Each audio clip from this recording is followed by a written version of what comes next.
Hola a todos, espero que estén muy bien, pasando la cuarentena en sus casas, los que pueden estar en sus casas, los que tengan que salir, que se estén cuidando mucho. Y vamos a comenzar esta clase, iniciamos puntual, vamos a empezar la clase y esta vez a través de la votación que hicimos por Instagram. Les preguntamos de qué materia querían hablar y ustedes nos comentaron que querían que habláramos o que hiciéramos una clase sobre nulidad.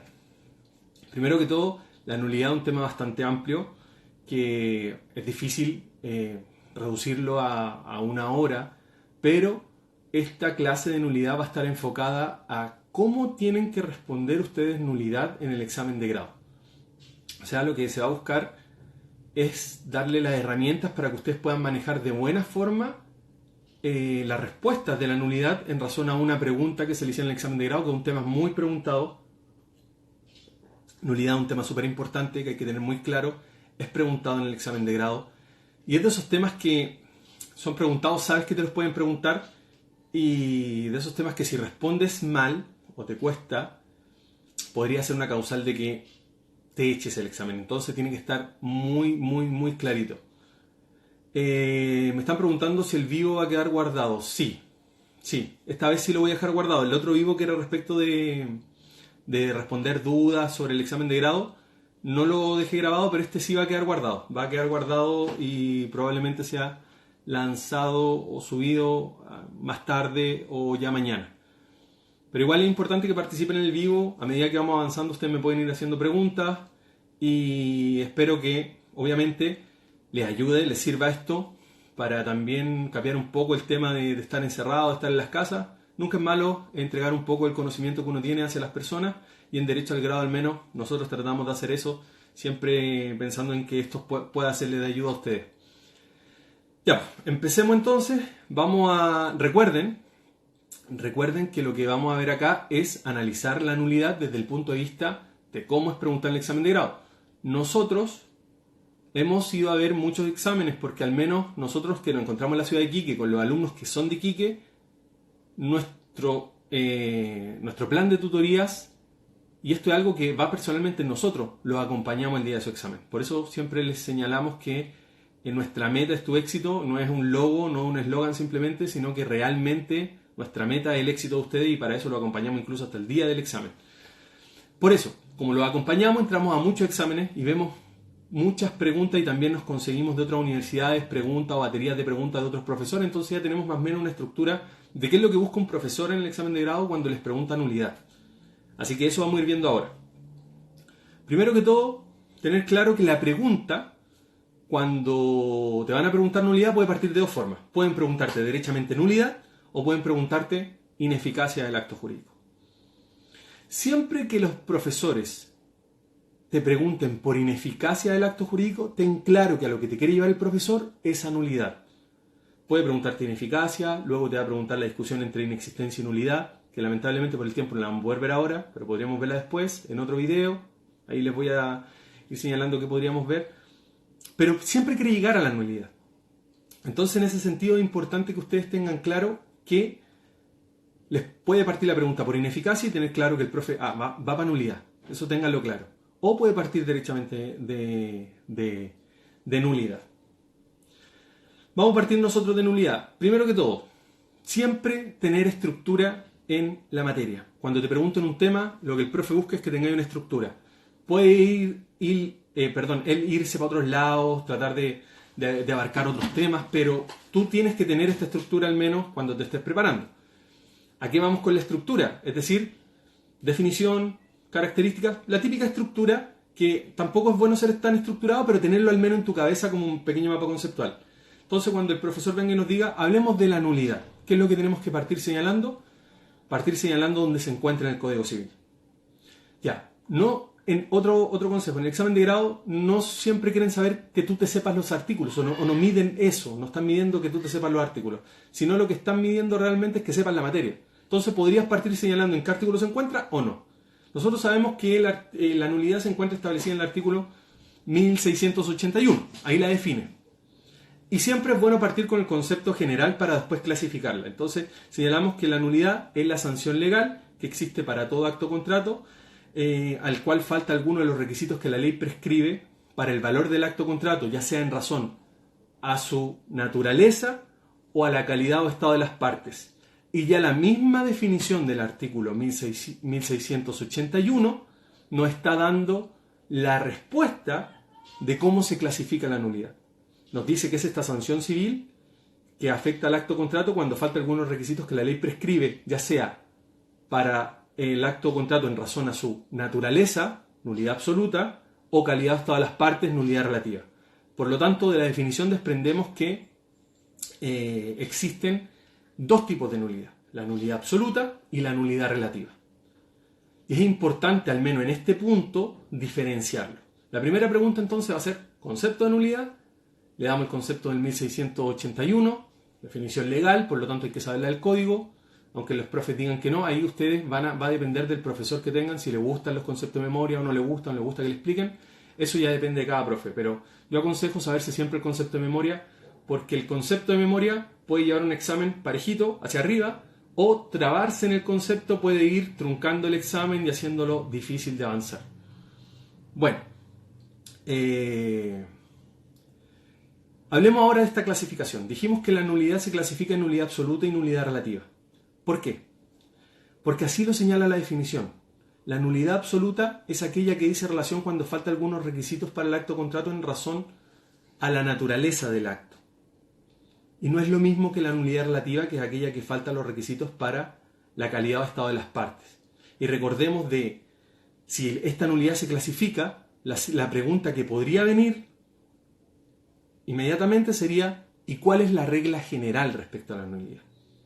Y ahí la respuesta claramente es la nulidad relativa.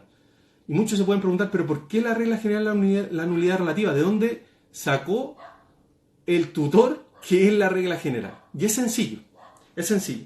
Esto lo encontramos en el mismo artículo 1682, que nos dice, tenemos el código acá abajo, siempre hay que estar con el código, al menos en el grado los que puedan estar con código están, los que no, obviamente saber esto, al menos manejarlo.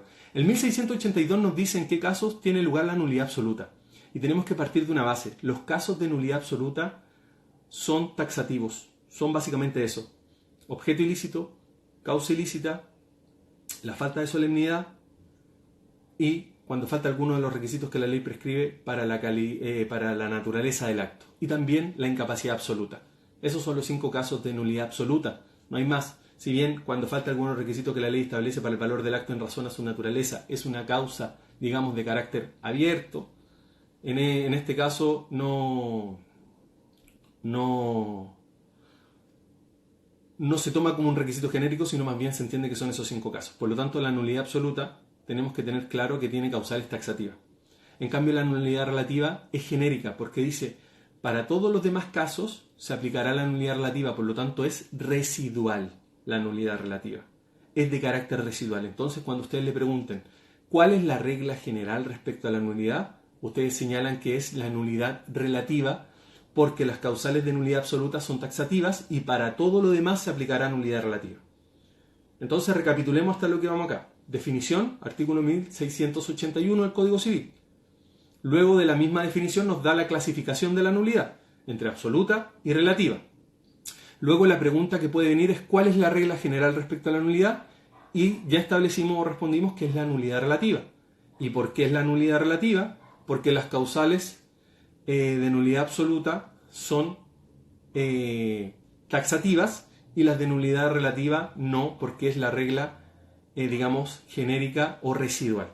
Por eso la que se aplica de carácter general es la nulidad relativa y no la absoluta.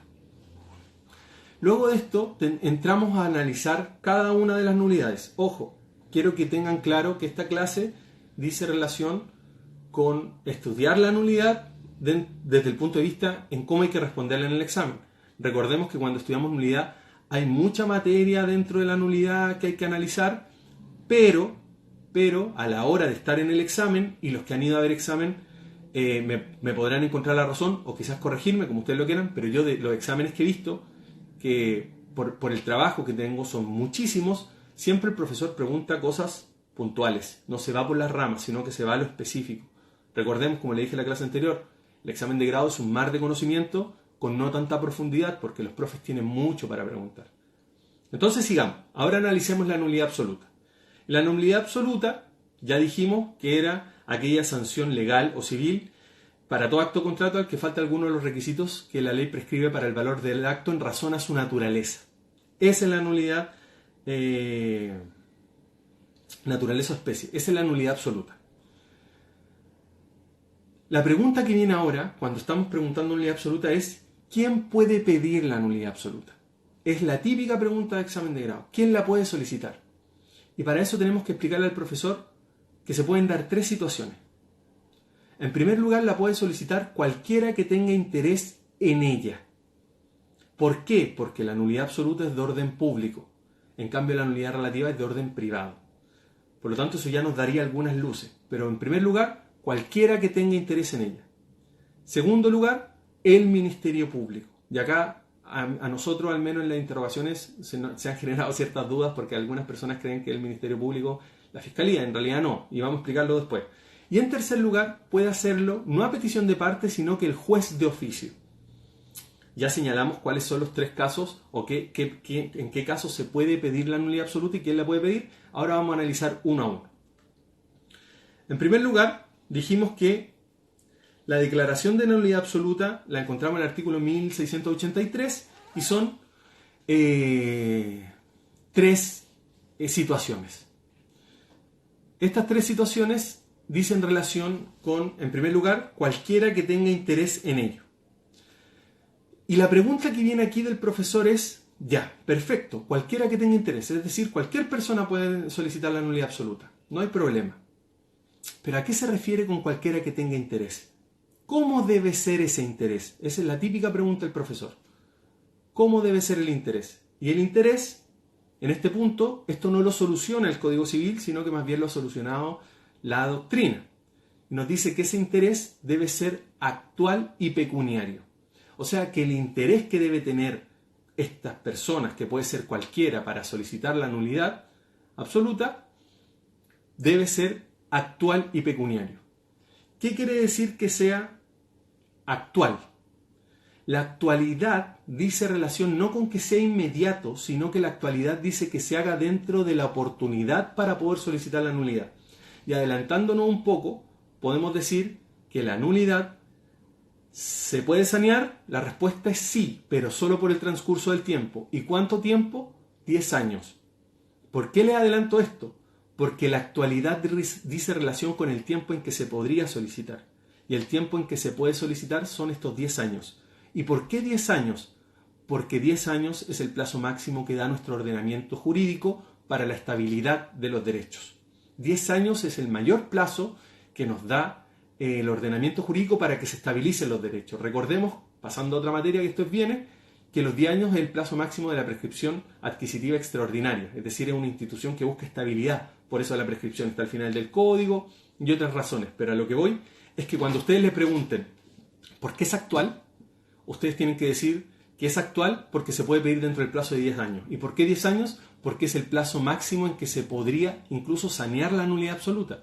Porque es el plazo máximo de protección de nuestro código. Pasados los 10 años, todas las relaciones jurídicas que están inestables o que todavía no se ha declarado algo, pasan a estar estables y a quedarse estáticas. Por eso le da seguridad jurídica a nuestro ordenamiento.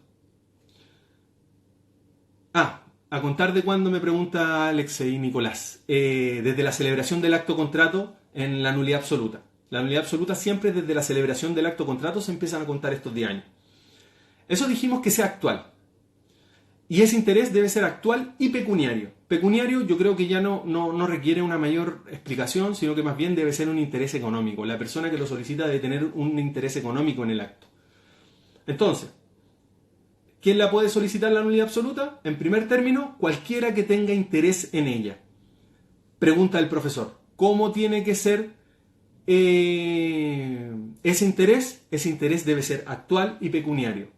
La actualidad dice relación con que se solicite dentro de los 10 años, que es el plazo máximo que se puede que permite la ley en nuestro ordenamiento jurídico la estabilidad de los derechos y así se sanearía esa nulidad absoluta. ¿Y desde cuándo se empiezan a contar esos 10 años? Desde la celebración del acto o contrato o del acto jurídico. Luego, dijimos pecuniario, es decir, que tengo un interés económico. Segundo lugar, dijimos que la podía solicitar el Ministerio Público. Y aquí yo me río porque muchas veces pregunto a qué Ministerio Público se refieren y muchas personas me dicen a la Fiscalía. Y la verdad es que no es así. Este es el Ministerio Público Judicial. Es decir, los fiscales de Corte de Apelaciones y de Corte Suprema. Las Cortes de Apelaciones y la Corte Suprema tienen un fiscal. Y este fiscal debe emitir informes en aquellas causas que son de interés público o de relevancia jurídica. Particularmente, un caso que se me viene a la mente inmediato donde se le solicita sí o sí informe al fiscal de Corte de Apelaciones, o particularmente en este caso al de Corte Suprema, es en el recurso de revisión. Sé que nos saltamos otra materia, pero es para darle un ejemplo. En el recurso de revisión, que es aquel recurso que está en el artículo 810 del Código de Procedimiento Civil en adelante, que nos dice que se puede ejercer contra sentencia definitiva, firme y ejecutoriada dentro del plazo de un año, acá se le pide obligatoriamente un informe al fiscal de Corte Suprema, en este caso, porque se interpone ante la Corte Suprema. Pero ese Ministerio Público es la Fiscalía, o sea, los fiscales de Corte de Apelaciones y de Corte Suprema, el Ministerio Público Judicial. Pero ¿cuál es el interés? ¿Cuál es el interés? El interés de ellos es la moral, el orden público y las buenas costumbres, la seguridad social, podríamos decir. David me pregunta, ¿y dónde se establece el plazo de 10 años para sanear la nulidad absoluta? Ese plazo, Daniel, no se establece, pero es el plazo que te dice, al menos la ley te da a entender que la nulidad absoluta se puede sanear solo por el tiempo y el transcurso del tiempo en nuestro ordenamiento jurídico, como decía anteriormente, la estabilidad de los derechos se genera en 10 años. O sea que si tú no pediste la nulidad absoluta dentro del plazo de 10 años, la otra persona podría señalarte que tu acción está prescrita porque ya transcurrieron los 10 años y ahí se produce esa estabilidad. No es un plazo que esté establecido per se en el código, pero sí se subentiende de otras instituciones. Recordemos que el derecho, no, en la universidad lo estudiamos por ramo, pero el derecho civil es un todo. Todas las instituciones están entrelazadas con otras. Y el estudio del examen de grado tiene que buscar eso, que nosotros podamos extender la mano a otras instituciones para poder dar una buena estructura, al menos en la respuesta. Exactamente, como dice Dani Feliu, y estoy leyendo lo que ustedes me van escribiendo, ¿pasados los 10 años subsiste la obligación? Sí, lo que se extingue es la acción, exactamente. Porque recordemos, ese ya es un tema más de obligaciones, que respecto a las obligaciones naturales, en este caso la degenerado desvirtuadas del 1470, el caso de la obligación natural, que aquella obligación que se encuentra prescrita, en ese caso debemos ser claros porque la definición misma del artículo 1492 de la prescripción señala que la prescripción es el modo de adquirir el dominio de las cosas ajenas o de extinguir acciones y derechos ajenos por no haberse poseído las cosas o no haberse exigido estas acciones o derechos durante cierto lapso de tiempo y concurriendo los demás requisitos legales. Entonces, como bien señala Dani Feliu, lo que se extingue es la acción, porque la obligación subsiste como natural. Exactamente. Ya, el segundo caso les señalaba es el caso de este Ministerio Público, que es el Ministerio Público Judicial, son los fiscales de Corte de Apelación y los fiscales de Corte Suprema. Ellos lo hacen en interés del orden público, la moral y las buenas costumbres. Ese es el interés que tienen ellos. Y ellos también pueden solicitar la nulidad absoluta. Y en tercer lugar, habíamos señalado que la nulidad absoluta la puede no solicitar, sino más bien hacerla valer de oficio el juez. La pregunta acá, que generalmente hacen los profesores, es ¿qué juez? ¿Qué juez? El juez, en este caso, necesariamente es el que está conociendo del acto contrato. Necesariamente él. Y nos señalan también que puede hacerla valer o puede hacerla valer de oficio el juez. ¿Cuándo? Cuando ésta aparece de manifiesto en el acto o contrato. Que aparezca de manifiesto en el acto o contrato. La pregunta es, ¿qué quiere decir que aparezca de manifiesto en el acto o contrato? ¿A qué se refiere que aparezca de manifiesto? Preguntan los profesores siempre y luego te piden un ejemplo. Aquí Camila Salinas nos dice que señala el artículo 1683, inciso final, que no pase de 10 años. Exactamente. Lo que pasa es que yo estaba tratando de explicarlo desde el punto de vista de que las instituciones se pueden extender, me refiero a que hay que analizarlo como un todo. Por mucho incluso que el código no lo señale, puedes tú subentenderlo desde la prescripción que tiene como máximo plazo de prescripción son los 10 años y por lo tanto ya no podrías hacerla exigible. En este caso en particular, como dijimos, son 10 años. Sigamos en este caso de la sola lectura. ¿A qué se refiere con la sola lectura? La respuesta ante esto que hay que darle a los profesores es entender que basta que de la sola lectura se manifieste el vicio de la nulidad, es decir, que sea de tal magnitud que se manifieste. No que se necesiten otros medios anexos, particularmente, entrando ya a un tema más de juicio, otros medios de prueba o que se utilicen los medios de prueba para denotar o para darnos cuenta que existe un vicio de nulidad. Es decir, que aparezca de manifiesto, que aparezca de la sola lectura. ¿Y cuál sería un buen ejemplo para los profes? Siempre busquen ejemplos fáciles. No exactamente. MVTI Gramos lo dijo cuando se contrata con un bebé. Ejemplos burdos. Siempre en esto den ejemplos burdos. Mi ejemplo siempre es: contraté con otra persona a comprar 1 kilo de cocaína. Objeto ilícito, nulidad absoluta inmediata. O sea, que el juez ve ahí que estoy demandando por el incumplimiento de 1 kilo de cocaína, nulidad absoluta al tiro. O celebré la compra-venta de un inmueble con un con un niño de 5 años. ¿Se entiende? Entonces den ejemplos burdos para que los profesores les quede clarísimo de qué se entiende que de la sola lectura. O sea, el juez va a tener que leer el contrato y decir, no, esto es objeto ilícito, esto es causa ilícita, esto no, acá hay un vicio tremendo. Y ahí se declara de oficio por el juez. Si el juez necesita otros medios para declarar esa nulidad absoluta, no puede hacerlo de oficio. Ahí necesariamente tendría que hacerlo en la sentencia definitiva y utilizando los elementos que le entreguen las partes a propósito del término probatorio. ¿Ya? Bueno, esto es respecto de quiénes pueden pedir la nulidad absoluta. Recapitulemos. Estamos hablando acá de nulidad, dimos la definición, clasificación de la nulidad, absoluta y relativa. ¿Cuál es la regla general? Dijimos que la nulidad relativa, por lo que señala el inciso final del artículo 1683. Luego vimos quién puede pedir la nulidad absoluta. Dijimos que es cualquiera que tenga interés. Analizamos cómo era ese interés, que debe ser actual y pecuniario. Luego dijimos que el Ministerio Público, que es el Ministerio Público Judicial, jueces de Corte de Apelaciones y jueces de Corte Suprema, fiscales de Corte de Apelaciones y fiscal de Corte Suprema, y el juez de oficio. El juez de oficio. Necaus no hace la pregunta y la promesa que omite el plazo y condición.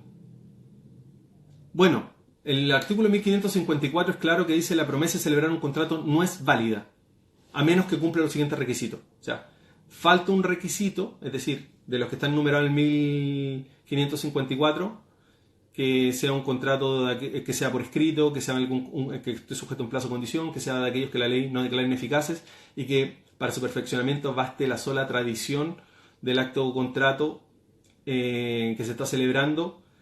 ¿Qué pasa si se omite en la promesa el plazo o la condición?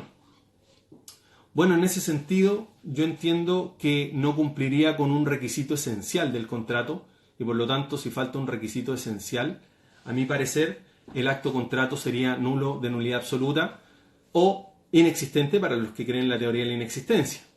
Pero como contrato de promesa al menos no podría sobrevivir. Espero haber respondido a tu pregunta. Ahora pasemos a ver si se puede sanear la nulidad absoluta. Esa es la otra pregunta que viene. Siempre los profesores van haciendo definición, cómo se clasifica, cuál es la regla general, quién la puede solicitar, ¿se puede sanear? Esa es la pregunta que viene. Y ahí la respuesta es sí, se puede sanear, pero solo por el transcurso del tiempo que ya lo habíamos señalado. ¿Cuánto es ese tiempo? 10 años. ¿Contados desde cuándo? Desde la celebración del acto o contrato. Entonces, vamos a llegar a efectos. Nadie nos pregunta por los efectos de la nulidad. Ya vamos a llegar a los efectos. Estamos viendo primero esto de la nulidad absoluta. Ahora vamos a ir a la nulidad relativa. Entonces, en nulidad absoluta les recomiendo...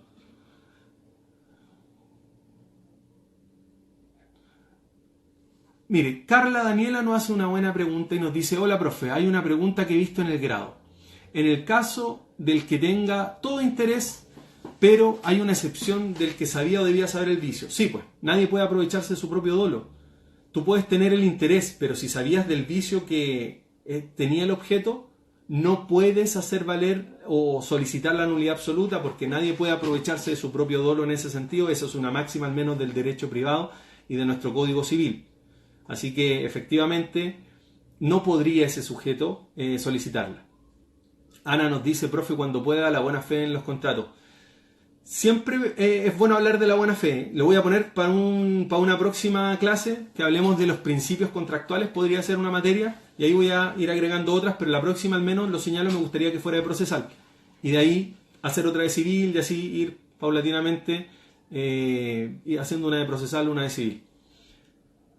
Ya, entonces, recapitulemos. Nulidad absoluta, definición, la nulidad, definición, cómo se clasifica. Empezamos a hablar de nulidad absoluta, quién puede solicitarla, ya lo dijimos. Se puede sanear, ya lo señalamos.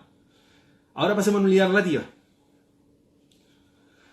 Sí, cuando terminemos voy a dejar grabado el video y lo voy a dejar en las historias para que lo puedan ver, así que no se preocupen.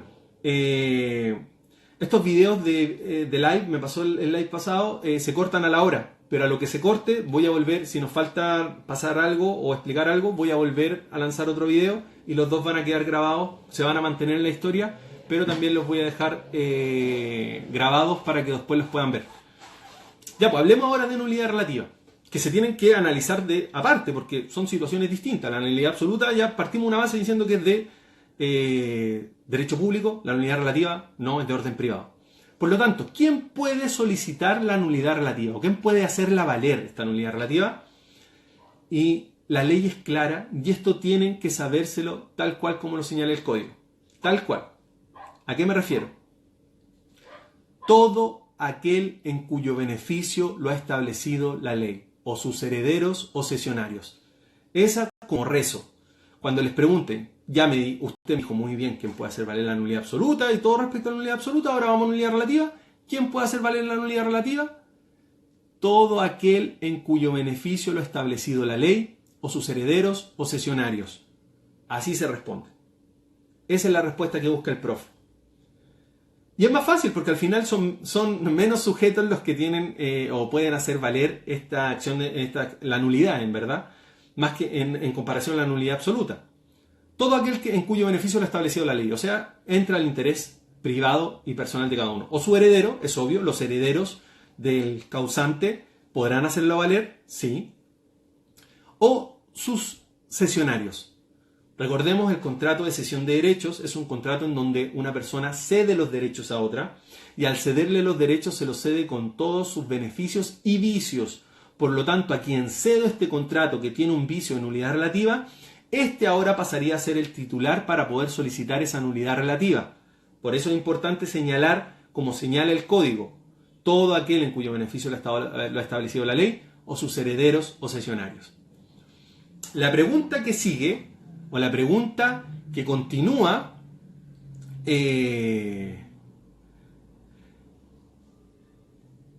aquí nos hace una pregunta respecto... Disculpen si no puedo leer todos sus mensajes, porque explicando en la materia no alcanzo a leerlos todos, pero voy a tratar de leer la mayoría.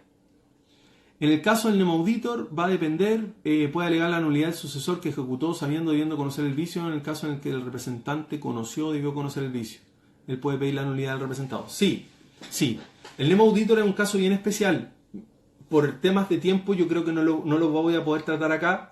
Prefiero tratar la estructura o el esqueleto general de la nulidad para que puedan tener un conocimiento general de cómo abarcarlo en el examen. Pero por temas más puntuales podríamos hacerlo en otro video. Yo voy a estar lanzando encuestas para que ustedes vayan eligiendo, para que esto sea súper democrático y todos puedan elegir un tema y el que tenga mayores aceptaciones el que se va a hacer. ¿Ya? Bueno, la siguiente pregunta, después de quién puede solicitar la nulidad relativa, que nos va a hacer el profesor, es perfecto. La puede solicitar, me dijo usted, todo aquel en cuyo beneficio lo estableció la ley, su heredero cesionario. Bien, ¿se puede sanear la nulidad relativa? Y la respuesta es sí, profesor. Se puede sanear la nulidad relativa. Le va a preguntar cómo. Estoy haciendo así como la seguidilla de preguntas que le podrían hacer, pero eso es bueno para que ustedes también se vayan como adecuando a qué podría pasar. Y para que vean también cómo es el proceso de las preguntas en el examen. Muchas veces uno cree que son preguntas así como súper capciosas, súper específicas, y no. Son preguntas que van, como les dije, mucho conocimiento, no con tanta profundidad. Le está pidiendo el profesor que usted conozca la institución. No que sea un doctor en nulidad, sino que conozca y entienda y se pueda defender con la institución. Eso es lo que buscan los profesores en examen de grado. Ya para ir poniendo una nota quizás mayor o más alta, te pueden profundizar un poquito más y preguntarte cosas como más específicas. Pero en general, para empezar, las preguntas se terminan siendo bien genéricas. Ya. Dijimos que sí se podía sanear la nulidad relativa y la pregunta es ¿cómo? De dos formas. Transcurso del tiempo o por ratificación, dice el código. Y ya vamos a hablar de eso, vamos a dejarlo ahí stand-by, vamos a centrarnos primero en el transcurso del tiempo y ya vamos a hablar del tema de ratificación. Por transcurso del tiempo, ¿cuánto tiempo o en cuánto tiempo se puede, tengo yo para solicitar la nulidad de un acto que adolece de nulidad relativa? Y la ley señala que es un cuadrienio, es decir, 4 años. Acá el tema y lo interesante y lo que ustedes tienen que estar bien clarito es desde cuándo se cuentan esos 4 años. Así como en la nulidad absoluta los 10 años se cuentan desde la celebración del acto contrato, lo importante acá es saber desde qué momento se cuentan estos 4 años para solicitar la nulidad relativa. Y eso va a depender de la situación en la que estemos. Si el vicio fue error o dolo, desde la celebración del acto contrato se empiezan a contar esos 4 años. En cambio, si el vicio es fuerza o incapacidad, los 4 años se empiezan a contar desde que ésta cesa. ¿Ya? Desde que cesa. Repito, ¿se puede sanear la nulidad relativa? Sí. ¿Contado desde cuándo o cómo? Se puede sanear por transcurso del tiempo o por la confirmación, la ratificación, ya me spoileé un poco, la confirmación, ratificación o confirmación, ya vamos a hablar de eso. Y por transcurso del tiempo, ¿cuánto tiempo? 4 años se sanea, en 4 años. ¿Y desde cuándo se empiezan a contar esos 4 años? Distinguir error y dolo, desde esos 4 años se cuentan desde la celebración del acto contrato, fuerza e incapacidad, obviamente relativa, porque la incapacidad absoluta es nulidad absoluta, sino que la incapacidad relativa se empieza a contar desde que cesa la fuerza o cesa esta incapacidad relativa. ¿Ya? De ahí se empiezan a contar los 4 años para que se pueda sanear. Esto es importante, ténganlo claro. Separar error y dolo desde que se celebre el acto contrato, fuerza, incapacidad relativa, desde que ésta cesa. Luego de eso, tenemos que también se puede sanear de otra forma. Y yo trato de evitar decir acuerdo de las partes, porque en verdad no hay un acuerdo. Algunos profesores hablan de acuerdo, dicen, no, por el acuerdo de las partes. Yo creo personalmente que no hay acuerdo, porque acá hablamos de confirmación o ratificación. El código habla de ratificación, pero ha sido muy criticado. Muy criticado, ¿por qué? Porque la ratificación tiene lugar en el mandato, se ratifican los actos del mandatario y no se pueden ratificar actos, digamos, que adolezcan de nulidad. ¿Por qué? Porque si no habría un vicio en ese acto o en ese contrato. Nadia nos pregunta, ¿y la sociedad conyugal? Desde que ésta se disuelve, exactamente, desde que se disuelve la sociedad conyugal. Pero ojo, ahí hay una trampa más práctica que jurídica, porque todos dicen desde que se disuelve la sociedad conyugal. Ya. Pero la sociedad conyugal, para que se disuelva, hay que liquidarla. Y la ley no establece plazo para liquidarla. Entonces se entiende que desde que se disuelva la sociedad conyugal, siempre y cuando no haya pasado un plazo máximo de 10 años, que es el plazo que estabiliza todos los derechos. Por eso también tener en cuenta eso. ¿Ya? Y la lesión enorme también desde la celebración del acto o contrato. Sí, la lesión enorme también. En el caso de cuando tenga como sanción, obviamente, la rescisión, la nulidad relativa. ¿Por qué? Porque recordemos que la lesión enorme puede tener variadas sanciones y ese es uno de los argumentos para decir por qué no es un vicio el consentimiento, pero eso también podríamos verlo en otro video. Entonces, dijimos que los plazos se cuentan en error y yo estoy hablando de los casos generales. Los casos más específicos tienen alguna situación especial, como es el caso de la sociedad conyugal o como es el caso de la lesión, pero que también es de la celebración. Pero esos son casos más especiales. Yo estoy hablando, ocupo como ejemplo los casos generales. Por lo mismo que les digo, esto es para tener una estructura, como para calentar motores, ¿no? Estábamos hablando de que se podía sanear de otra forma, sí. ¿Es correcto hablar por acuerdo de las partes? Personalmente creo yo que no. Y les voy a explicar por qué. Porque acá no hay acuerdo de las partes. Porque sabemos que la palabra que ocupó el código, que es ratificación, es errónea. No es ratificación. Aquí el profesor Vial del Río nos habla de que es correcto hablar de confirmación. ¿Y qué es lo que es la confirmación? Es el acto jurídico unilateral por el cual la parte que pueda hacer valer la nulidad renuncia a hacerlo para que el acto permanezca o se sanee. Entonces, en ese sentido, cuando les pregunten si es por acuerdo de las partes, no, yo creo que es por un acto jurídico unilateral de una parte que es la que tiene la posibilidad de renunciar a solicitar la nulidad. Y en este caso, el código habla de ratificación, está mal empleado el término porque eso se aplica solamente en el mandato respecto que el mandante ratifica los actos del mandatario y lo correcto.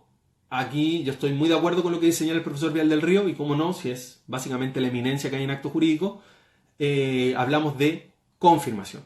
Y la confirmación señalamos que es este acto jurídico unilateral por el cual la parte que puede solicitar la nulidad o que puede hacer valer la nulidad renuncia a hacerlo y sanea el acto.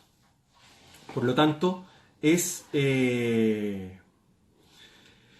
así es como se hace valer el saneamiento por confirmación del acto rescindible, al menos. Ya. Ahora, ojo, también podrían preguntarle, ¿y esta confirmación cómo se puede dar? ¿De forma expresa o de forma tácita? De forma expresa sería a través de cualquier acto que no deje la menor duda de ejecución del acto por manifestación de términos explícitos, términos directos, que manifiesta su voluntad de adherir al acto que podría haber solicitado la nulidad. Esa es de forma expresa. ¿Y cómo podría hacerlo de forma tácita? Muy simple, lo señala el artículo 1695, es decir, con la ejecución voluntaria de la obligación contratada. Yo puedo no decirte nada de que voy a aceptar el acto a pesar de que es nulo, no, puedo no decirte nada, sino que el 1695 nos responde y nos dice que ejecutando voluntariamente la obligación contraída por el acto. Así sería de forma tácita. Ya. Ahora que ya vimos la nulidad absoluta y nulidad relativa en términos generales, que son cómo se define cada una, quién la puede solicitar y si se pueden sanear, pasamos a ver los efectos. Chicos, yo tengo una forma súper particular de ver los efectos y se lo digo al tiro porque creo que es muy práctica y les va a quedar muy claro y puede tener muy buenos dividendos en su examen de grado porque no es una forma compleja. Lamento harto no estar en la oficina donde tenemos la sala de clases para poder haber hecho esta clase con pizarra, que ya yo podría hacer el esquema. Más bien estoy en mi casa, por lo mismo, por la cuarentena, porque tengo la posibilidad de no salir, por lo tanto no salgo para evitar contagio. Pero se los voy a tratar de explicar de la forma más explícita posible para que ustedes lo puedan entender. Para que ustedes lo puedan entender. Ya. Efectos. Primero señalar que respecto a los efectos de la nulidad son los mismos para ambos tipos de nulidad. Tanto la nulidad absoluta como relativa tienen los mismos efectos o generan los mismos efectos. Por ahí yo he escuchado a algunos profesores que hablan de que tienen efectos distintos, pero eso es más bien hacer un paralelo de consecuencias distintas. Pero en cuanto a sus efectos, generan los mismos tanto la nulidad absoluta como la nulidad relativa. ¿Y cuál es el efecto propio de la nulidad? El efecto propio de la nulidad lo señala el artículo 1687 y nos dice que es retrotraer las partes al estado anterior. Cuando ustedes le pregunten ¿cuáles son los efectos de la nulidad? Profesor, y les va a preguntar el profesor, ¿hay que distinguir entre nulidad absoluta o relativa? Profesor, los efectos de la nulidad son los mismos para ambas nulidades. ¿Y cuál es ese efecto? retrotraer las partes al estado anterior. Ese es el efecto. La pregunta es, ¿desde cuándo produce efectos la nulidad? La nulidad produce sus efectos desde que la sentencia que la declara se encuentra firme y ejecutoriado. Y poniéndonos más procesalistas aún, desde que ésta ha sido notificada a una de las partes. Porque recordemos que desde que se notifica a una de las partes se produce el deshacimiento del tribunal y esta no se puede al menos modificar. Y quedaría en ese caso firme y ejecutoriada. Ahora, podríamos entrar a explicar cuándo se entiende que una sentencia está firme y ejecutoriada. Eso podría ser por una clase de proce, que podríamos hacer también, doy como idea, si ustedes quieren, voy a anotarlo ahí para cuando haga la votación respecto a la clase de proce, podría ser una clase sobre resoluciones judiciales. Creo yo, en razón a cómo la señala el código y cómo se clasifican en razón a la cosa juzgada también, podría ser un buen tema.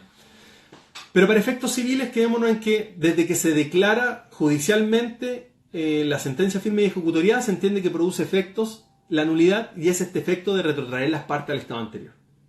Ese es el efecto de la nulidad en general, retrotraer las partes al estado anterior.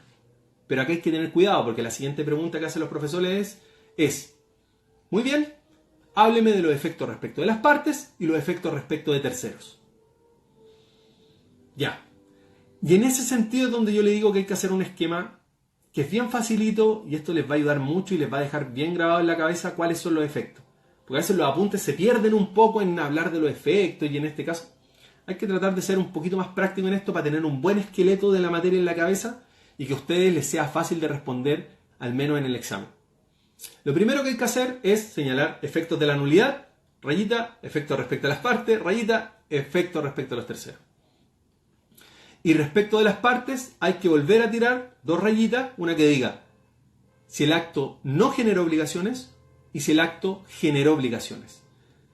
Partamos de una base. Si el acto no generó obligaciones, se rige la regla general que retrotrae las partes al estado anterior. 1687 y punto. Ahora, si el acto engendró obligaciones, nuevamente, otra distinción. Exacto. Si están o no cumplidas esas obligaciones. Bien, Nadia.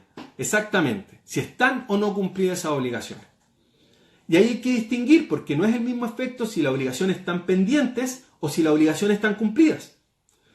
Si las obligaciones están pendientes, la nulidad, o sea, pongamos un ejemplo. Ustedes me tenían que pasar un auto, yo les tenía que pasar 10 millones de pesos. Ustedes no me han pasado el auto, yo no le he pasado los 10 millones de pesos. Ahí la obligación está pendiente. Si la obligación está pendiente, aquí la nulidad opera como modo de extinguir la obligación, pero sabemos que es modo de extinguir la acción, opera como modo de extinguir la obligación. Artículo 1567, número 8. La nulidad opera como modo de extinguir la obligación. Ojo, y esa es una pregunta que muchas veces la he visto en exámenes de grado y a los alumnos como que los saca de sí, los saca de su foco o de su centro, porque el profesor pregunta, hábleme cuando la nulidad opera como modo de extinguir las obligaciones. Y la respuesta es esa, profesor. Hay que remitirnos a los efectos de las obligaciones respecto de las obligaciones en razón a las partes y cuando éstas están pendientes. Si la obligación está pendiente, ahí la nulidad opera como modo de extinguir las obligaciones porque así lo señala el 1567, numeral 8. Establece la nulidad como modo de extinguir las obligaciones y este es el caso. Luego hay que analizar si las obligaciones están no pendientes, sino más bien están cumplidas. Una vez que se ha declarado la nulidad y estas obligaciones están cumplidas, la ley nos permite utilizar una acción que no es propia de la nulidad, sino más bien que es propia del ramo de bienes y es la acción reivindicatoria, que es la acción que tiene el dueño para solicitar que se le restituya aquello en lo cual no está en poder por parte del poseedor que tiene en su poder la cosa. Entonces, cuando las obligaciones están cumplidas, hay que hacer uso de la acción reivindicatoria para que se me restituya aquello en lo cual no estoy en poder. Y en este caso se rige por las reglas de las prestaciones mutuas.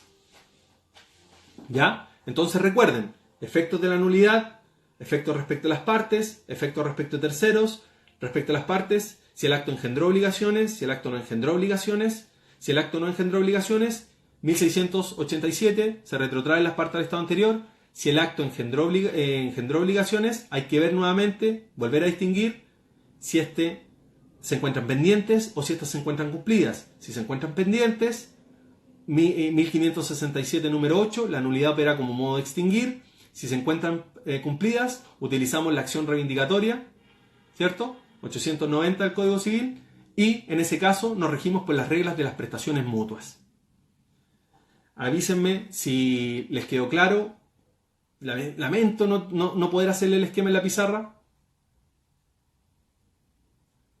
Me hace una pregunta, Valentina Andrea. Pero no opera como modo de extinguir las obligaciones en el caso, por ejemplo, el comodato, cuando la obligación es restituir el bien, en ese caso la obligación está pendiente. Lo que pasa, Valentina, es que respecto la crítica que se hace a cuando las obligaciones están pendientes y que opere como modo de extinguir, dice relación con los contratos reales. Respecto a los contratos reales, no podría entender si se entiende que ahí cometió un error el código, porque ahí quedan las obligaciones siempre pendientes y generaría un perjuicio para la otra parte. Pero eso es algo que si el profesor te lo pregunta tendrías que señalarlo, pero la regla general, como yo señalé anteriormente en la clase, lo que estoy hablando son esqueletos o esquemas generales de la materia.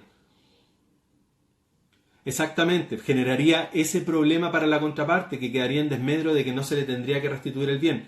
Pero este efecto de la obligación opera básicamente no para los contratos reales, porque en ese caso se generaría este injusto, digamos. Espero haber respondido tu pregunta, pero lo que tú dices es muy cierto, tienes razón en eso, pero básicamente para la respuesta, en este sentido, como la estructura del profesor, mi consejo es que también hay que ser pillo en el grado, y si vas a hablar de eso, simplemente yo creo que si él te lo pregunta, si no te lo pregunta, mejor omitirlo. Pero es un buen punto al menos ahora que nosotros estamos haciendo una clase para que también haya una retroalimentación entre nosotros, es cierto lo que tú dices. Y muchas gracias por participar también, Valentina, y por dar estos datos, que son importantes y que a veces a uno se le pueden pasar. ¿Sí? Yo soy tutor, pero no por eso me voy a saber todo o soy experto en todo, sino que más bien uno trata de ir guiando, por mucho que yo estudio constantemente para dar obviamente un mejor servicio, y en Derecho al Grado tratamos de perfeccionarnos constantemente. Nosotros, todos los tutores de Derecho al Grado, somos abogados y además tenemos estudios de posgrado, entonces tratamos de dar un servicio de excelencia y por eso vamos estudiando constantemente y nos preparamos mucho. De hecho, nuestro tutor Álvaro Báez, si no me equivoco, nos está viendo en este momento y le mandamos un saludo. Ya tendrá que hacer un videito él también o un vivo. Bueno, continuemos. Vamos ahora a los efectos respecto de terceros. Ya no más bien, obviamente, respecto de las partes, sino más bien respecto de terceros. Bueno, respecto de terceros, hay que señalar algo que es súper importante y que quiero que lo entiendan y también se los voy a dar como un dato. Cuando ustedes estudian la nulidad y estudian la condición resolutoria tácita, particularmente la nulidad y la condición resolutoria tácita en cuanto a los efectos son los mismos. En razón a las partes, los mismos, producen los mismos efectos. No la condición resolutoria tácita, sino más bien, perdón, me equivoqué. La resolución, porque la condición resolutoria tácita es otra cosa, pero cuando se solicita la resolución del contrato, la resolución produce los mismos efectos que la nulidad, salvo en una cosa, en los efectos respecto de tercero. Porque a la nulidad no le interesa si el tercero está de buena o mala fe. En cambio, en la condición resolutoria tácita sí nos va a importar si el tercero está de buena o mala fe. Así lo señala el artículo 1490 y 1491 respecto del tercero que está en posesión de un bien mueble, y el 1490, y el tercero que está en posesión de un inmueble, 1491. Esa es una gran diferencia entre nulidad y resolución, que si bien los efectos son muy similares respecto de terceros, exactamente, hay que distinguir. Respecto de terceros, en la condición resolutoria, perdón, en la resolución hay que distinguir, en la nulidad no. En la nulidad no. En la nulidad, a la nulidad le da lo mismo esté de buena o mala fe, salvo ciertas excepciones. Pero la regla general es que no. Y la pregunta que siempre hace el profe acá es, ¿cuándo nunca podré restituir la cosa del tercero? Y ahí la respuesta es súper simple, aunque a veces complica un poco a los alumnos en la experiencia que nosotros hemos visto, que es cuando el tercero haya adquirido el bien por prescripción. Entonces el tercero ya se hizo dueño, por lo tanto yo no puedo hacer valer la nulidad y exigirle la restitución o que se retrotraiga al estado anterior porque ya nació en él el derecho de la cosa. O sea, él adquirió por prescripción.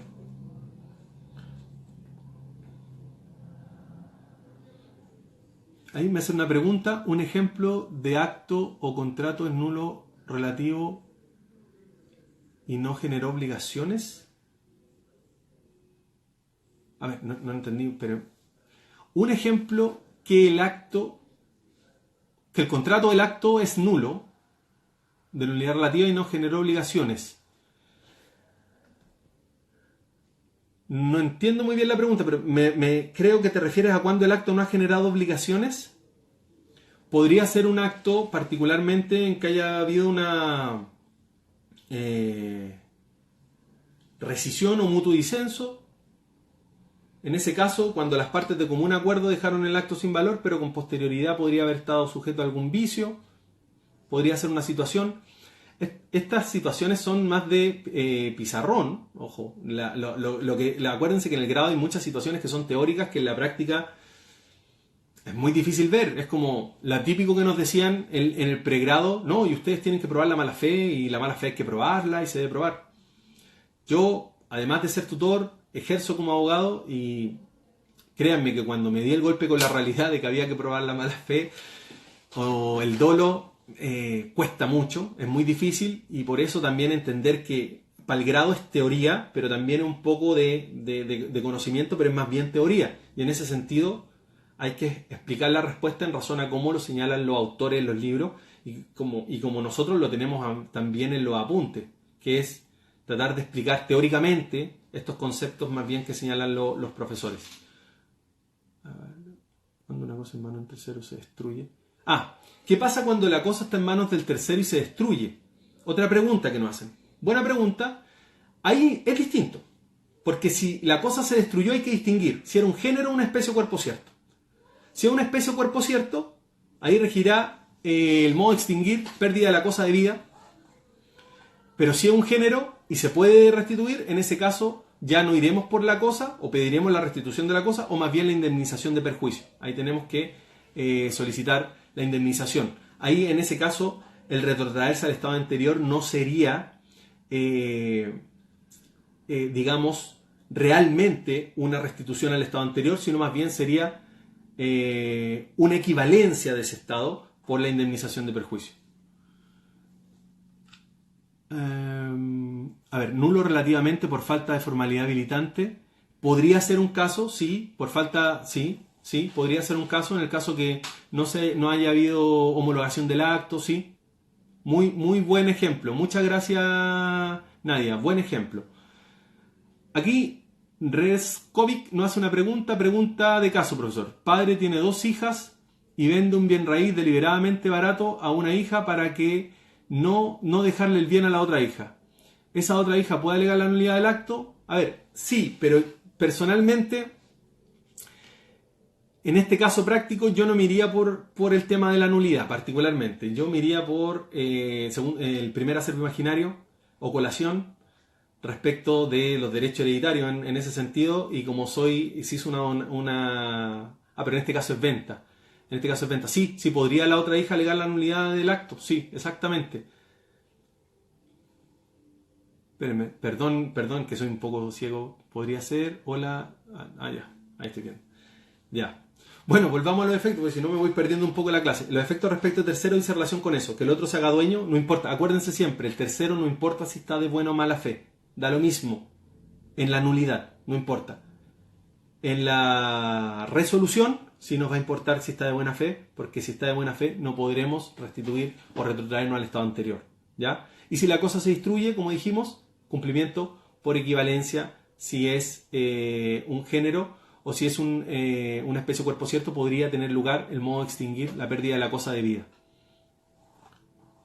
Y si es cesión de derechos, ¿se refiere al caso práctico, Lisita, de que nos dio Reskovic?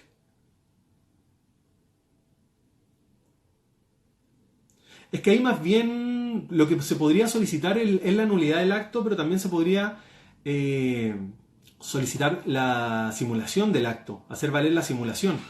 En el caso en que sea una sesión de derechos, siempre en este caso debería hacerse valer que es por un monto. Si efectivamente, a mí me han tocado este tipo de casos en la práctica, les voy a explicar cómo lo he hecho. Cuando sean sesiones, sean compraventas baratas, lo que sea, tú puedes alegar la simulación del acto y en ese caso tienes que exigir a la otra persona, cuando se habló en el acto contrato, generalmente va incluido que se pague en el acto, ¿cierto? El dinero. Puedes solicitar informes para ver si efectivamente tiene ese dinero o cómo lo invirtió para saber si no es una simulación.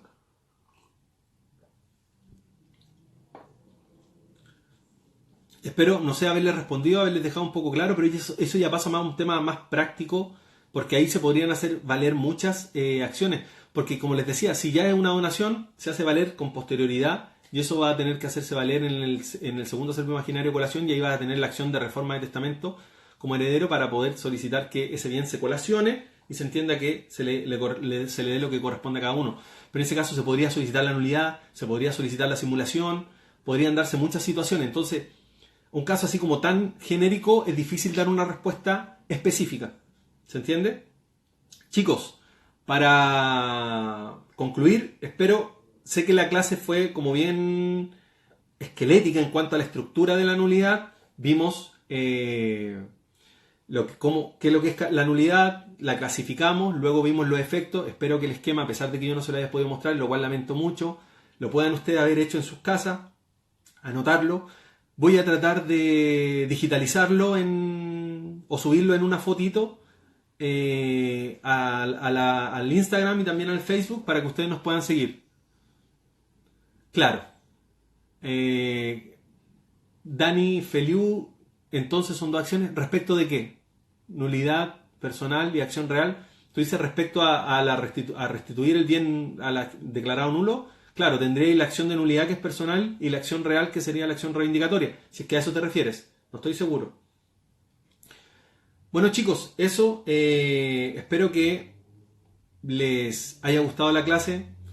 A lo que se corte voy a enviar nuevamente el vivo para que podamos ir respondiendo otras dudas y hablemos respecto de materias que les gustaría hablar, ya que son generalmente siempre los mismos los que están conectados. Entonces me gustaría que fuéramos generando esta retroalimentación para también ver qué posibles videos hacemos en el futuro.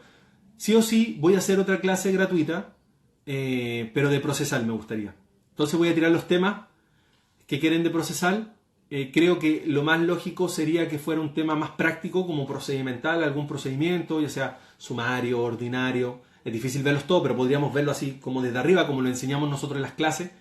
En nuestras clases, los cursos grupales, tratamos de enseñarlo de una forma general para que el alumno tenga los procedimientos en su cabeza y pueda decir, oye, esto acá, acá, acá, estos son los plazos, lo que siempre cuesta más en esa materia. Entonces, vamos a tratar de hacerlo de esa forma. Sí, básicamente estas clases son para recordar, para calentar la materia, para ir viendo que uno no está mal, que va respondiendo. Muchas gracias, Ani, por tus palabras. Si dos nulidades respecto de la parte en que se solicite la reivindicatoria respecto al tercero. No entiendo la pregunta, les pido disculpas. Yo creo que las clases podrían ser quedar para los jueves. Me parece que es bueno que queden para los jueves. Yo creo que voy a tirar ahora mañana o pasado o podría ser el lunes también el tema de la discusión respecto de que ustedes elijan qué materia de procesal podría ser para estar haciendo la clase el jueves. El jueves es un buen día porque no tengo tantas interrogaciones y puedo hacerle las clases entre 7 y 7 y media, pero de todas formas vamos a estar avisando la hora. Así que gracias a ustedes por estar conectados, muchas gracias. Les agradezco haber estado participando y como les digo, se va a cortar ahora, voy a finalizarlo y envío de nuevo la señal para que se conecten, para que podamos tener esta retroalimentación que yo creo que es súper importante para ver cómo están dándose las cosas, ¿ya? Un abrazo, vuelvo a tirar el live ahora.